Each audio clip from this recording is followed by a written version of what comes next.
Hi hello అందరికీ నమస్తే అండి. అందరూ ఎలా ఉన్నారు? మీరు అందరూ బాగుండాలని మనస్ఫూర్తిగా కోరుకుంటున్నాను. అలాగే ఈరోజు వచ్చేసి కీరదోస మునక్కాయ ఎగ్ కలిపి కర్రీ చేయబోతున్నాను. అలాగే ఈ కర్రీ ఎలా తయారు చేయాలో వీడియోలో చూపిస్తాను.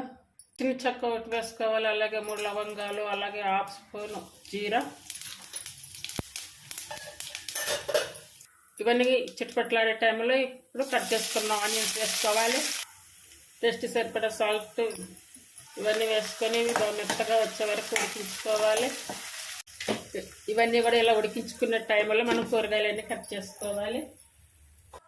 చూడండి, ఇక్కడ మునక్కాయలు కట్ చేస్తున్నాయి. అలాగే ఇప్పుడు ఇక్కడ కీరదోసకాయ ఉంది. కీరదోసకాయని ఇలా పిల్లి తీసుకోవాలి. ఒకళ్ళు బాగా లేతగా ఉన్న కాయ అనుకుంటే కనుక పిల్లి తీసుకోకపోయినా కూడా డైరెక్ట్గా వేసుకోవచ్చు. కొంచెం ముదురుగా కాయ అనుకున్నప్పుడు కొంచెం ఇలా పిల్లి తొలగించుకొని కట్ చేసుకొని వేసుకోవాలి. అలాగే కరివేపాకు, అలాగే ఇప్పుడు కట్ చేసుకున్నటువంటి మునక్కాయలు కూడా వేసుకోవాలి. మునక్కాయలు వేసుకున్నాక 1 స్పూన్ కారం వేసుకోవాలి. కారం మనం తినే టేస్ట్ని బట్టి వేసుకోవాలి. అలాగే హాఫ్ స్పూన్ పసుపు చూడండి, అలాగే 1 స్పూన్ కర్రీ పౌడర్, ఇవన్నీ వేసుకొని మంచిగా కలుపుకోవాలి.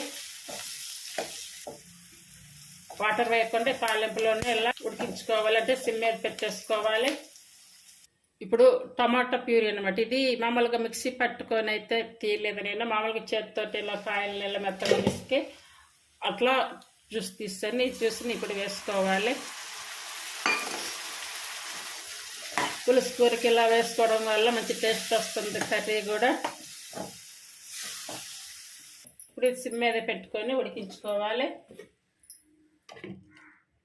ఇప్పుడు పుదీనా, ఈ మధ్యలో ఇప్పుడు ఇలా పుదీనా వేసుకోవాలి. ఇప్పుడు చూడండి, ఈ కీరదోసకాయలని ఇలా మరి చిన్న పీసెస్గా కాకుండా కొంచెం లావు పీసెస్గా కట్ చేసుకొని వేసుకోవాలి. ఇది మామూలుగా మనం తింటూ ఉంటాం కదా, అది ఆరోగ్యానికి కూడా చాలా మంచిది ఇది. అలాగే మనం ఎక్కడికైనా బయటకు వెళ్ళి వచ్చినప్పుడే కానివ్వండి, ఇంట్లో ఉన్నప్పుడే కానివ్వండి, ఇట్లా కళ్ళు మంటలుగా ఉన్నప్పుడు అలా మండుతున్నట్టు ఉంటాయి కదా, అలాంటప్పుడు ఈ కీరదోసకాయను ఒక చిన్న పీస్గా కట్ చేసుకొని కంటి మీద పెట్టుకుంటే కనుక చల్లబడుతుంది. అలాగే చల్లదనం కూడా వస్తుంది. అంటే వాటర్ పోయకుండా ఇలాగ కొద్దిసేపు ఉడికించుకున్నాక వాటర్ పోసుకోవాలి. ఇప్పుడు ఇవి చూడండి, ఇందాక టమాటా ప్యూరీ చూపించాను కదా, ఆ టమాటాలు కల్పంగా వచ్చినటువంటి తొక్కేది. అందులోనే కొంచెం చింతపండు, అంటే కొంచెం గోరుపులుసుగా తీసుకున్నాను చింతపండు. అంటే గోరుపులుసుకు చింతపండు టమాటాలు సరిపోతాయి. మామూలుగా కొంచెం కీరదోసకాయ ఇది ఇలా తీయదనంలాగా అలా అనిపిస్తుంది కదా, అందువల్ల కొంచెం పులుసు వేసుకుంటే కూర మంచి టేస్ట్ వస్తుంది. ఇది ఇలా మెత్తగా చేసుకొని కలుపుకొని పోసుకోవాలి. మామూలుగా కీరదోసకాయకి ఆల్రెడీ వాటర్ వస్తుంది కదా, చూడండి వాటర్ కూడా వచ్చింది, మంచిగా ఉడుగుతుంది, తాలింపులోనే ఉడుగుతుంది. ఇప్పుడు ఈ చింతపండు టమాటా తొక్కు తీసినటువంటి వాటర్ కూడా వేస్తున్నాను. నేనైతే కూర గట్టిగా చేయట్లేదు, కొంచెం గ్రేవీగా వచ్చేలా చేస్తున్నాను కర్రీని. అలాగే మనకి కర్రీకి సరిపడా వాటర్ కూడా వేసుకొని ఉడికించుకోవాలి.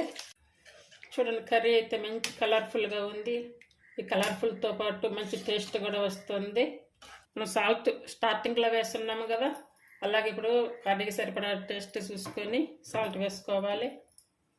కర్రీ ఉడికి కొంచెం దగ్గర పడే వరకు ఉడికించుకోవాలి. ఇలా మూత పెట్టుకొని ఇలా మరిగే టైంలో ఇప్పుడు అల్లం వెల్లుల్లి పేస్ట్ కాకుండా ఇలా కచ్చా పచ్చగా దంచుకొని ఇలా మెత్తలో వేసుకోవాలి. ఇప్పుడు వేస్తే పచ్చివాసన వచ్చి అనుకుంటారేమో, పచ్చివాసన అయితే రాదు. కర్రీ చాలా బాగుంటుంది. అంటే కచ్చా పచ్చగా చేసి వేసుకోవాలి. ఇలా కచ్చా పచ్చగా చేసి వేసుకోవడం వల్ల కర్రీకి కూడా మంచి టేస్ట్ వస్తుంది, మంచి ఫ్లేవర్ వస్తుంది. ఏదో సగం పైన ఉడికింది కదా, ఇప్పుడు కొత్తిమీర వేసుకోవాలి. సన్నగా కట్ చేసుకున్న కొత్తిమీర వేసుకోవాలి. అలాగే పచ్చిమిర్చి చీలికలు వేసుకోవాలి. అలాగే ఎగ్స్ ముందుగానే ఉడికించి పెట్టుకున్నటువంటి ఎగ్స్ వేసుకోవాలి. ఎగ్స్ అయితే నేను ఇలా పులుసు కూర చేసేటప్పుడు అయితే నేను ఫ్రై చేయను, ఇలా డైరెక్ట్గా ఉడికించి ఇలా బాటిల్ పెట్టేసి వేస్తాను. ఇలా పులుసులో ఉడికితే కనుక ఎగ్స్ కూడా బాగుంటాయి టేస్ట్. అలాగే ఇలా పులుసులో ఉడికించిన ఎగ్స్ తినడం కూడా ఆరోగ్యానికి కూడా చాలా మంచిది. అలాగే కరివేపాకు వేసుకోవాలి. కోడిగుడ్లు తీసుకోవడం వల్ల ఆరోగ్యానికి కూడా చాలా మంచిది, జుట్టుకి, స్కిన్కి అన్నిటికీ మంచిది కోడిగుడ్లు. అలాగే కీర దోసకాయ అన్నీ ఉన్నాయి ఇందులో. వీటి వల్ల అన్నిటికీ చాలా ఉపయోగాలు కూడా ఉన్నాయి. ఎగ్స్ వేసాము కదా, కొంచెం పులుసు కారం అన్నీ కూడా ఎగ్స్ పెట్టే వరకు ఉడికించుకోవాలి. అప్పుడు కూడా మంచి టేస్ట్ వస్తుంది. ఇంతవరకు ఆన్ మీద మిడిల్ ఫ్లేమ్ మీద పెట్టుకుంటూ ఉడికించుకున్నాను. ఇప్పుడు కర్రీ కూడా అంతా దగ్గర పడింది కాబట్టి, కర్రీ కూడా ఉడికింది కాబట్టి అంటే ఇప్పుడు సిమ్ మీద పెట్టేసుకొని 5 minutes అలా ఉంచేసుకోవాలి. చూడండి సూపర్గా ఉంది కర్రీ. మంచి ఆయిల్ కూడా బాగా పైకి తేలింది. కర్రీ రెడీ అయిపోయింది. ఇంత టేస్టీగా ఉండి ఆరోగ్యకరంగా ఉండేటువంటి మునక్కాయ, కీర దోసకాయ, అలాగే కోడిగుడ్డు టమాటా వేసి చేసినటువంటి కర్రీ చాలా చాలా చాలా బాగుంటుంది టేస్ట్.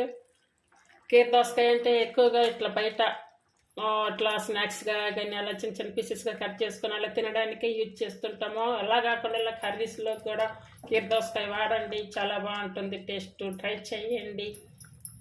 ఈ కర్రీ ఒక రైస్లోకి కాకుండా అలాగే టిఫిన్స్ అండ్ చపాతీ వీటిల్లో కూడా చాలా చాలా బాగుంటుంది. ఖచ్చితంగా ట్రై చేస్తారని అనుకుంటున్నాను. ఇప్పుడైతే స్టవ్ ఆపేసుకోవాలి. ఇలా వాటర్ కొన్నప్పుడు మరీ పలచగా వాటర్గా కాకుండా ఇలా కొంచెం చిక్కగా, చూడండి ఇలా చిక్కగా ఇట్లా గ్రేవీగా వచ్చేటట్టుగా చేసుకుంటే కర్రీ బాగుంటుంది టేస్ట్. కీర దోసకాయతో మునక్కాయ అలాగే కోడిగుడ్డు అండి, ఇది కర్రీ చాలా చాలా బాగుంటుంది. ప్లీజ్ నా ఛానల్లో ఉన్నటువంటి రెసిపీస్ మీకు నచ్చినట్టయితే లైక్ చేయండి, షేర్ చేయండి, సబ్స్క్రైబ్ చేయండి. అలాగే తెలిసిన వారందరికి కూడా షేర్ చేయండి. మా ఛానల్ సపోర్ట్ చేయండి ఫ్రెండ్స్. ఈ కర్రీ కూడా తయారు చేయండి, చాలా చాలా బాగుంటుంది, చాలా టేస్టీగా ఉంటుంది. చాలా ఆరోగ్యకరమైనటువంటి కర్రీ ఇది. సూపర్గా ఉంటుంది టేస్ట్ కూడా. తప్పనిసరిగా ట్రై చేయండి. అలాగే కీర దోసకాయతో ఇలా కర్రీ కూడా చేయండి, బాగుంటుంది.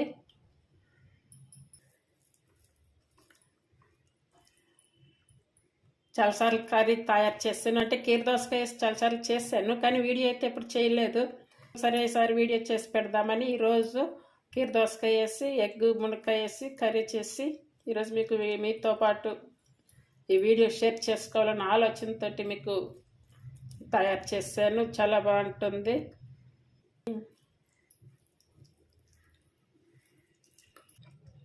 సూపర్గా ఉంది కూర అయితే చాలా చాలా బాగుందండి. కేవలం వీడియో కోసం అని చెప్పట్లేదు, అంత టేస్టీగా ఉంది. మునక్కాయ కూడా చూడండి బాగా ఉడికిపోయింది. అలాగే దోసకాయలు కూడా మంచిగా ఉడికాయి. ఒకసారి చేసుకుని తిన్నారంటే మళ్ళా చేయాలన్నంత టేస్టీగా ఉంటుంది. అంత బాగుంది కూర. Thank you for watching.